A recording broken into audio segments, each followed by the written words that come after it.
Welcome back, Googlization Nation, to another episode of Geeks, Geezers, Googlization, a podcast from the People Forward Network. On this episode, you are going to hear from the distinguished chief economist at the Burning Glass Institute, Gad Levanon. Gad is going to help us answer two questions everyone seems to be asking. One, where have all the workers gone? And two, when will these labor shortages end? I am your host, Ira Wolfe. And I'm Jason Cochran. If you think this is just another podcast, think again.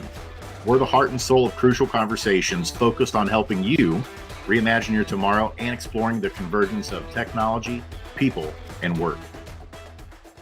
Jason, here's something that I don't think most of our listeners are aware of. A lot of finger pointing. It goes to the millennials, it goes to Gen Z, it goes to pay, it goes to inflation, it goes to the wrong administration, the wrong political party, lots of finger pointing. But here's something that most people don't know. In 1950, more than 70 years ago, 4 out of 5 working age men had a job.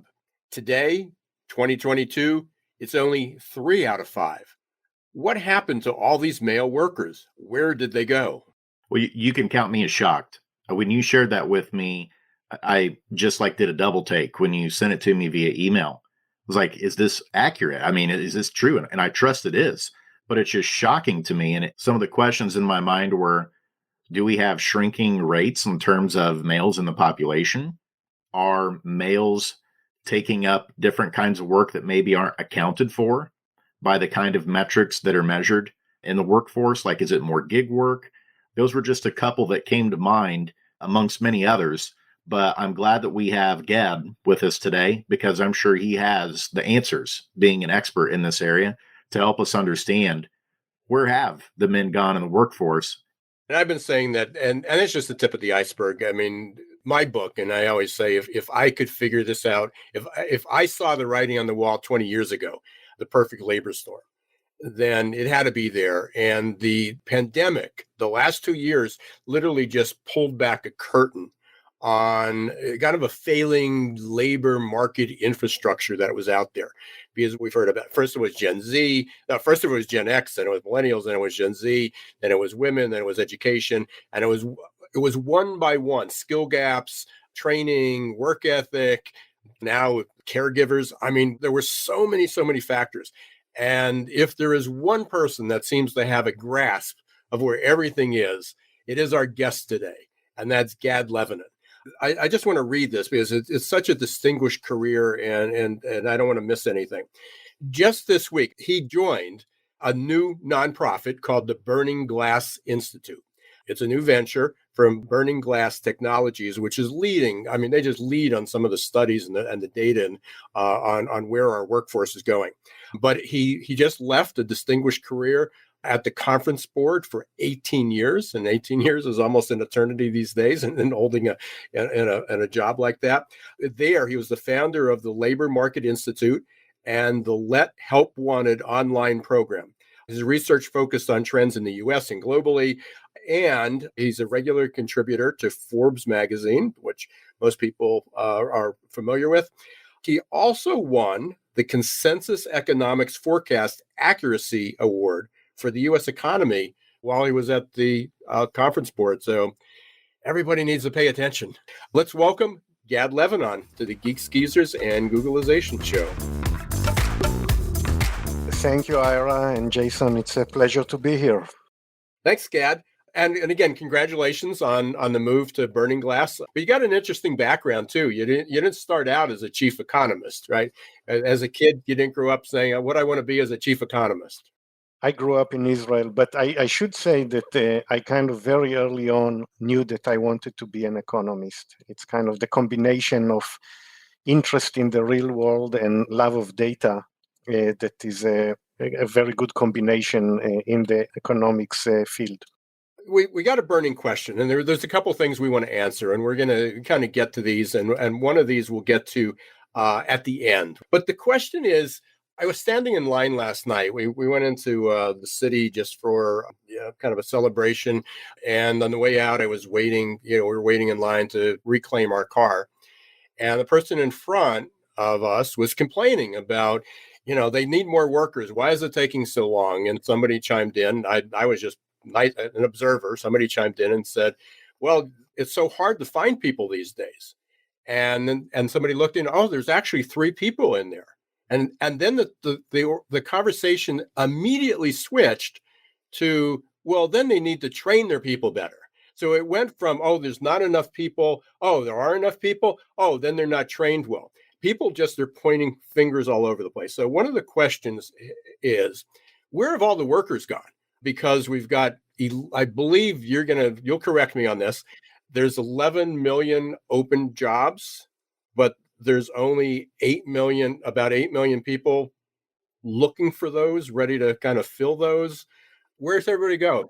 That's a great question. And the lack of supply of workers and the labor shortages, I think it's important to recognize that while it was accelerated during the pandemic, it didn't start in the pandemic. There are kind of more fundamental roots to this problem. And I think there are several things going on. One is that the working age population, for the first time in US history, is not growing anymore. That's because of so many baby boomers are reaching a retirement age, and the Generation Z that is replacing them is just not big enough.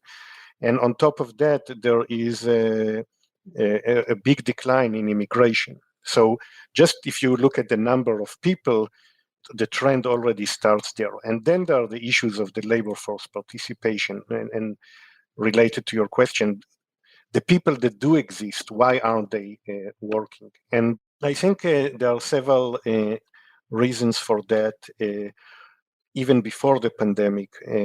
One is a lot of young men, especially, are living with their parents. And that's a huge trend, especially young men aged 25 to 34 without a BA.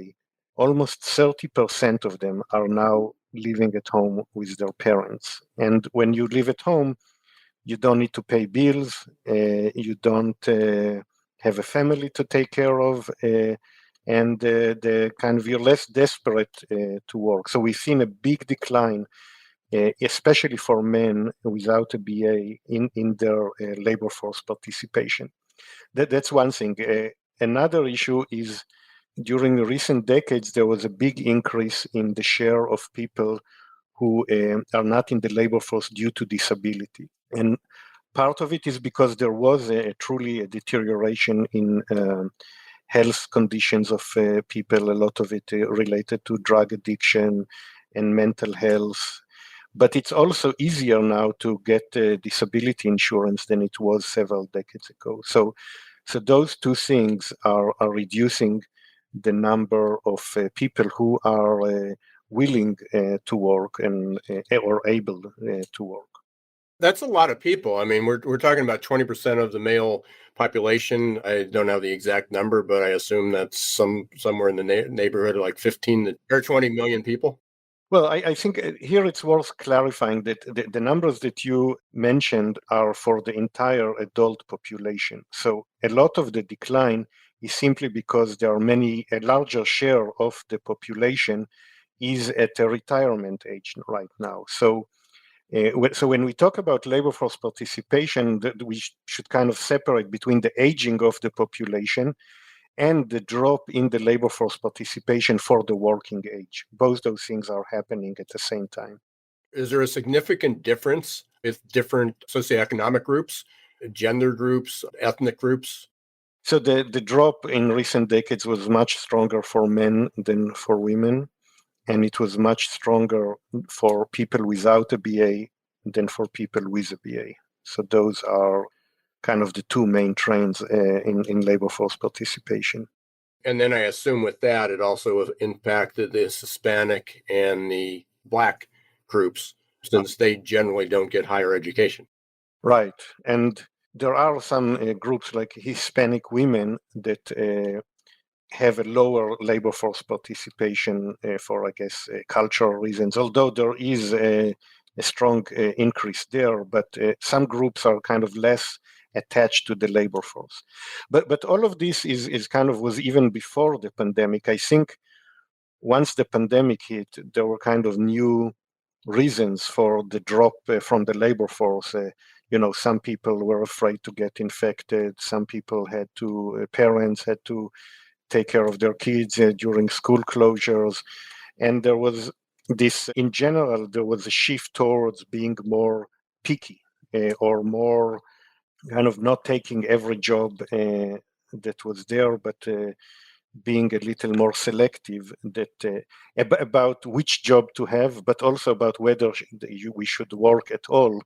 That also raised the problem during the pandemic. And that was especially true for older workers. So if you look at the population 65 and above, they had the biggest drop in labor force participation during the pandemic.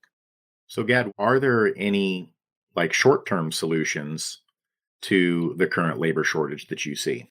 Kind of from a macro perspective, the best way to add workers to an economy is to have a stronger or larger immigration. I think it could be a short-term solution, but it's probably not going to happen. There is immigration is a very controversial topic, and labor shortages is not the only thing that matters in those discussions. But I think this could have helped a lot. I think in general, we saw it before the pandemic, where there was also a pretty significant labor shortage, that a lot of companies hired groups of workers that were not their typical hires. So, for example, there was a huge increase in the labor force participation of Hispanic women during that time. In general, women were hired for jobs that they typically do not take. There was a very strong increase in the share of women in truck driving, for example, in recent years.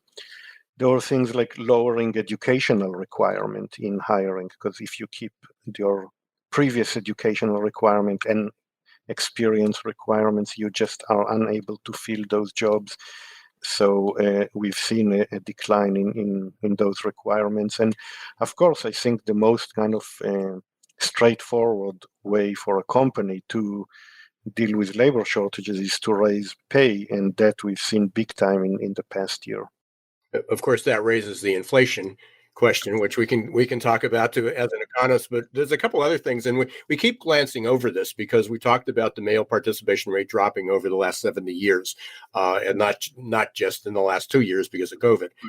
The female participation rate at the same time in 1950, I believe, was 32%. 1 out of 3 women were working age women were working in the workforce, and then it went up to almost 60%.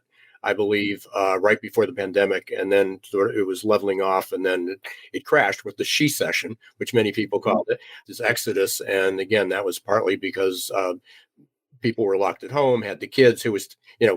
Women are still the primary caregivers.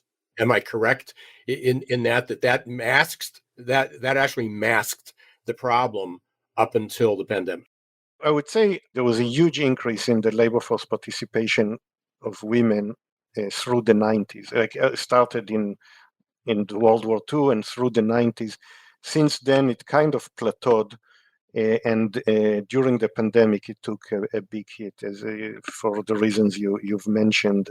It is getting better, though. So the she-cession was more visible, I would say, a year ago, and there has been some improvement in the labor force participation of women versus men in recent months. So that's kind of hopefully returning to normal.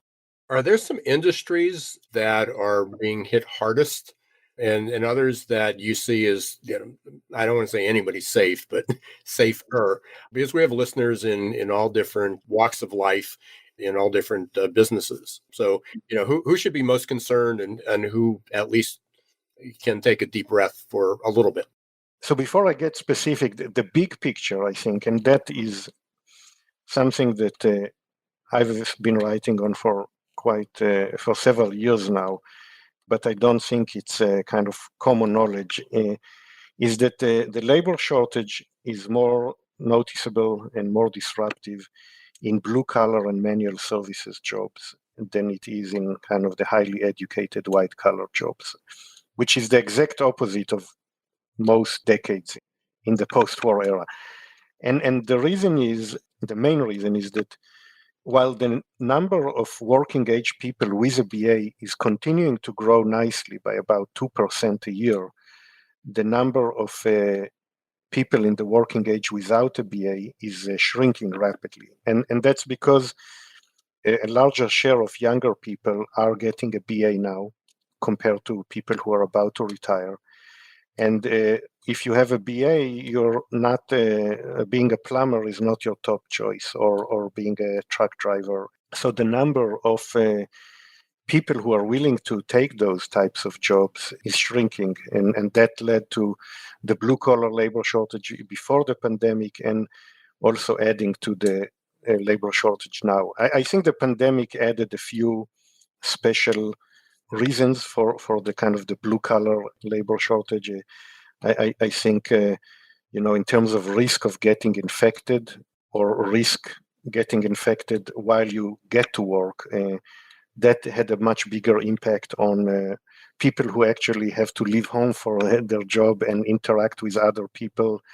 Wearing a mask, that's also a deterrent, or making the work much less attractive. So we had in a lot of those jobs, leisure and hospitality, transportation, those were healthcare. I think probably the number one industry in terms of risk of labor shortages, both now and in the future, is healthcare. It's a very fast-growing industry. Aging baby boomers are creating a lot of demand. So there is a strong growth in the demand for healthcare workers.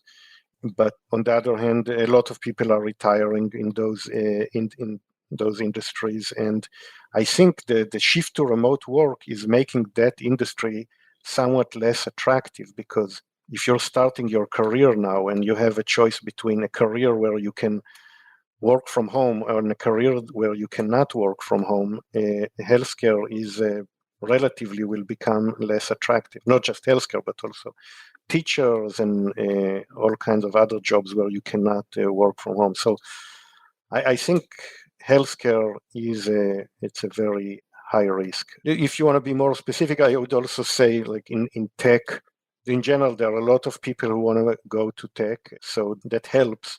But the demand for tech workers is growing so rapidly, especially in jobs in data science and information security. Those things are growing very rapidly and are likely to cause shortages there as well. So, Gad, at the start of the show, Ira mentioned that you literally have won an award for being a master at predicting trends, particularly around the economy. And so I want to throw a couple at you, and I want to hear your predictions. I know Ira does too, and our listeners. And the two predictions I'd like to ask you about are, number one, do you see anything changing with COVID in terms of the labor market and the economy?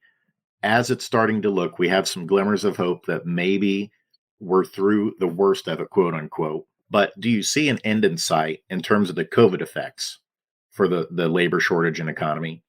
I clearly, in the last 2 years, I realized that I'm a much better economist than epidemiologist.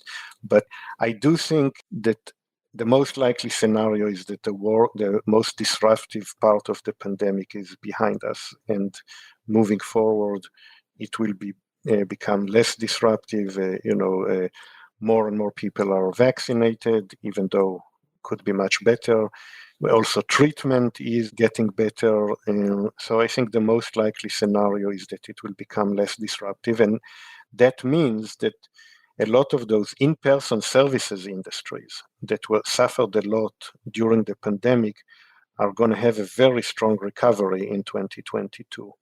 Restaurants, hotel, travel, barbershops, beauty salons, all of those industries that the demand for them suffered dramatically during the pandemic and are still far from normal, they are going to see strong growth in 2022. And that will make the labor shortages even more severe, because many of the job seekers will end up finding a job during that year.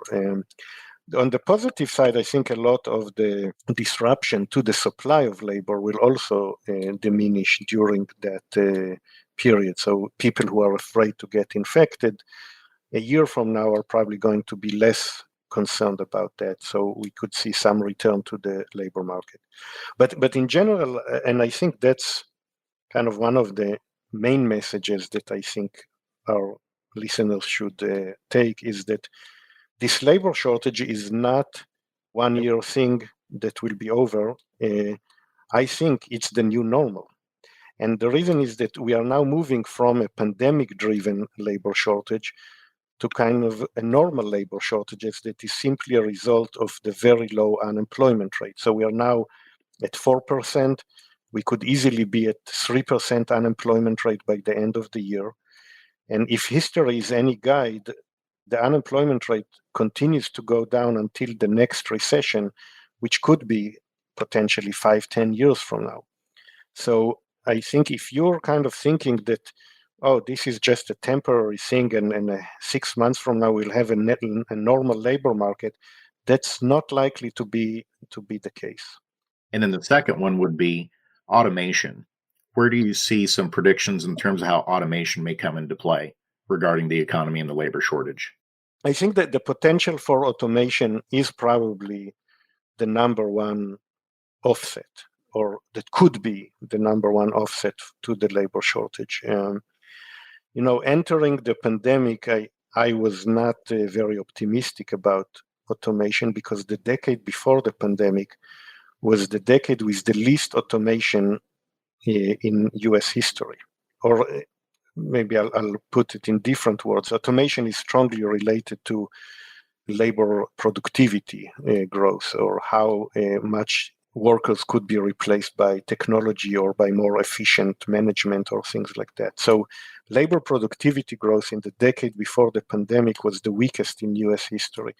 So I kind of, after observing that decade, I was not that optimistic. I kind of felt that a lot of the low-hanging fruit of replacing workers with technology already took place in earlier decades.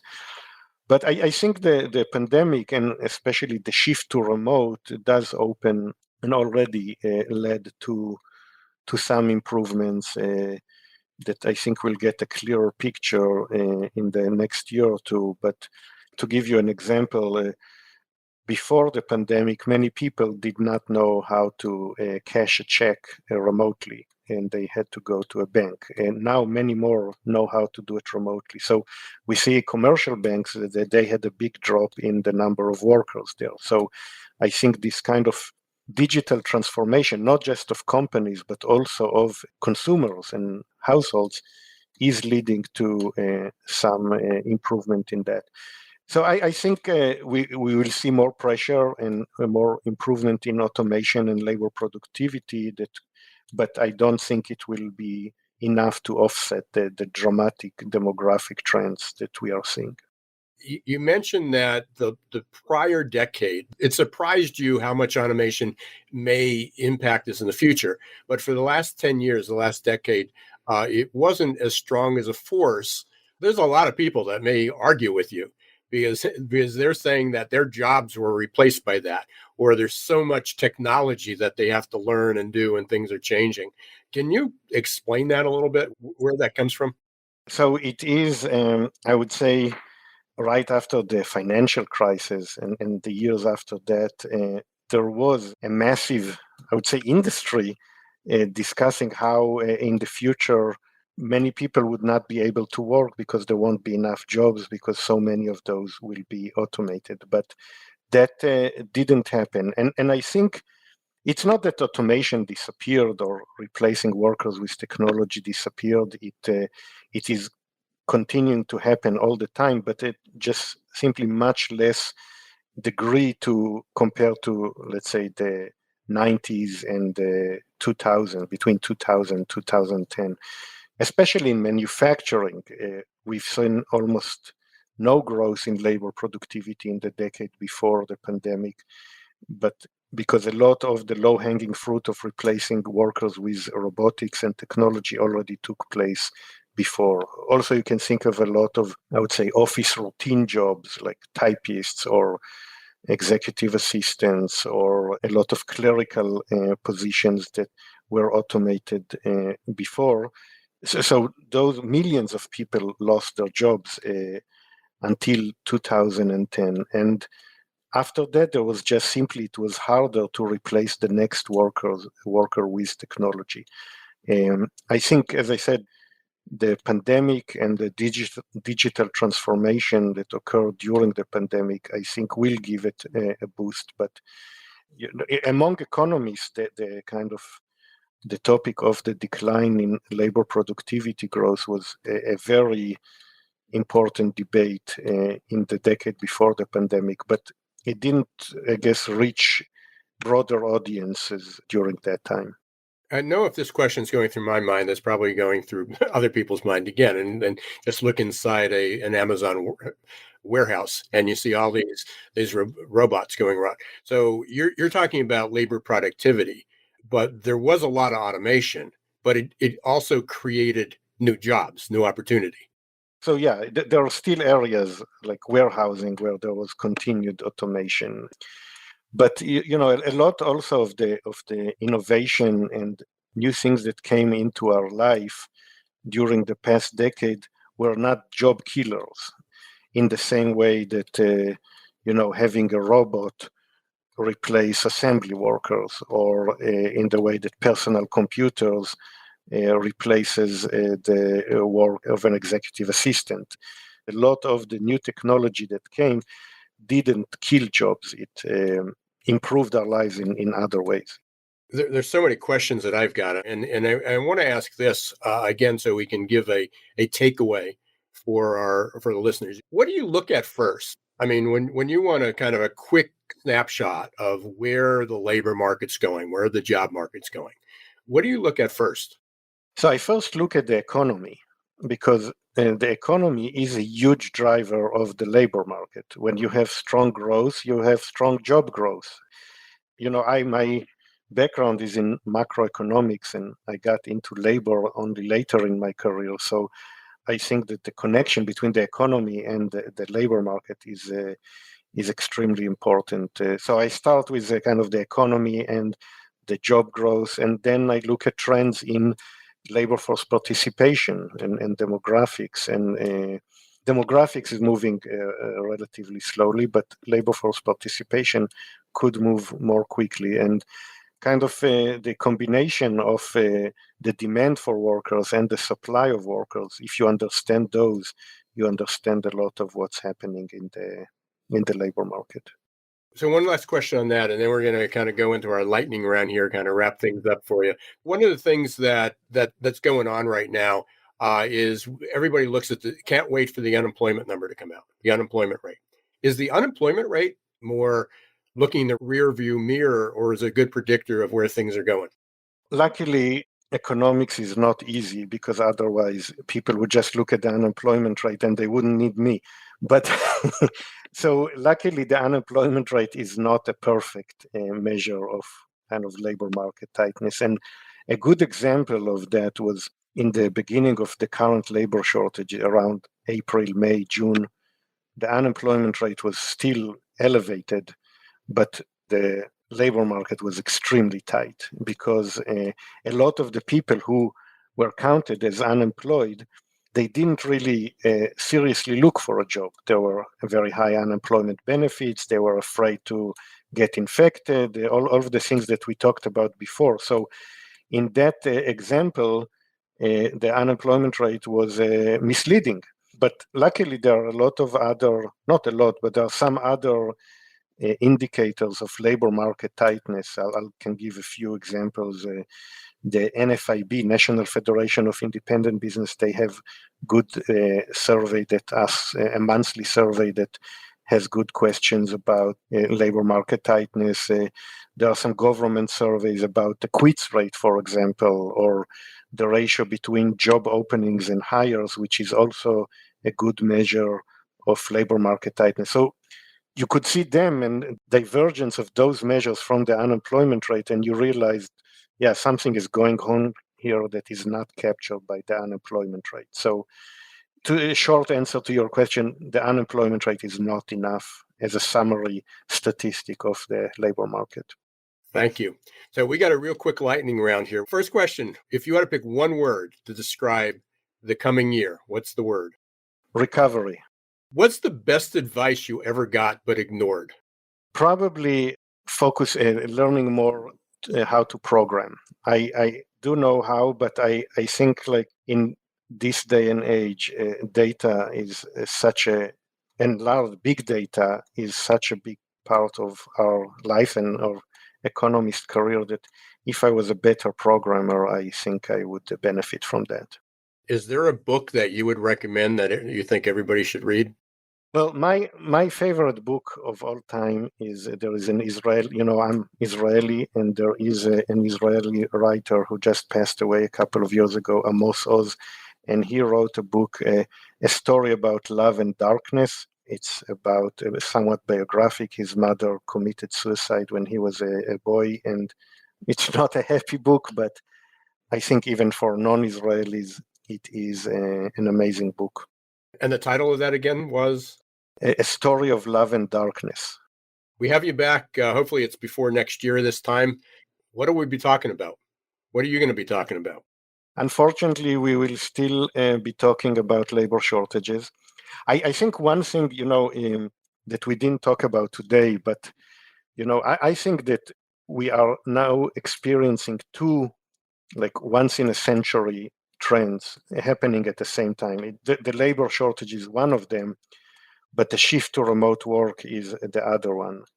But I think those two, that the fact that they're happening at the same time, will have a major impact on the labor market and the economy. So I think looking at what is the new work equilibrium in terms of how many people work from home, how many people are in the office, what types of jobs, what locations, the impact of where people live and work from, all of those things are changing dramatically.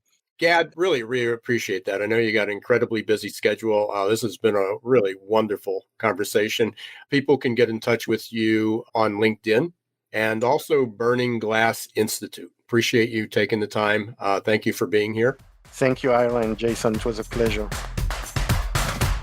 Jason, we could have spent, I can listen to him all day long. So, and I have more questions now than I did before, but hopefully we were able to answer a lot of the questions that are on people's mind, or at least demystify, take away some of the myths that are going out there. What's one takeaway? What shocked you the most? When we were talking about automation, and he tied automation into, this was a metric I've never heard of, which isn't a surprise because I'm not an economist like Gad. But when he talked about labor productivity growth and how over the last decade, that was a much slower pace. And if you would have asked me a question of, hey, over the last decade, was it the slowest over the last century in terms of automation? There's no way I would have said that. But then when he framed it within the context of there was still innovation going on, but it wasn't affecting the jobs per se. Like it wasn't replacing people's jobs. It was more like holding my phone up here. Like we were getting technology that was more accessible for us as consumers or our everyday lives. That was really eye-opening to me to hear that. And I think it also sets us up for a next decade of great opportunity where we heard Gad say there's going to be need for people to be working with the technology. And so the opportunity to upskill people for those higher level jobs and to work with the technology, that there shouldn't be this abject fear out there from people that the technology is going to replace their jobs. Of course, I asked him the question because I was shocked that he said that, and I think it's a combination of looking at the labor productivity or the fear that machines were going to take people's jobs. They weren't going to take people's jobs. It just created new jobs or new challenges or opportunity to upskill, and then the economy was growing. We've heard a lot of this, and obviously I'm a student of this, and for everybody out there that the economy is going to continue to grow probably for the next 5 to 10 years. Labor shortages aren't going away. But also what I sort of missed, I mean, we talk about it, but we talk about them as two different events. We talk about the labor shortages, and we talk about jobs, and then we talk about remote work, and we sort of wrap it up into that is that, well, that's a piece of it. What Gad said right at the end was, oh, wow, we missed that. These are two huge events, or as I call them, storms, that converged at the same time. It's not that remote work is part of the labor shortages. It's causing some of the labor shortages. And it's also an event on its own that if people don't address that as a separate event, then they're going to miss the point. It's not just the small ingredient in there. It's the whole cake. And to think like we've lived through it, it's only been a couple years, but we don't know what things are going to look like even a year, 2, 3 years down the road in doing this remote work. We're in the very infancy stages of it, and knowing how it's going to impact a lot of these macro data kind of numbers that our experts like Gad look at when we're evaluating the health of the economy, the health of the labor markets. And so we'll be excited to get with him on more of that, because who knows, there may be new metrics that he comes up with here in the next year or two that take some of that into consideration that we have to look at when we analyze the health of these markets. I'm Jason Cochran. You've been listening to Geeks, Geezers, Googlization. Be sure to follow us wherever you listen to your favorite podcasts. And I'm Ira Wolfe. Thank you for being part of Googlization Nation. Until next time, don't let the shift hit your plans.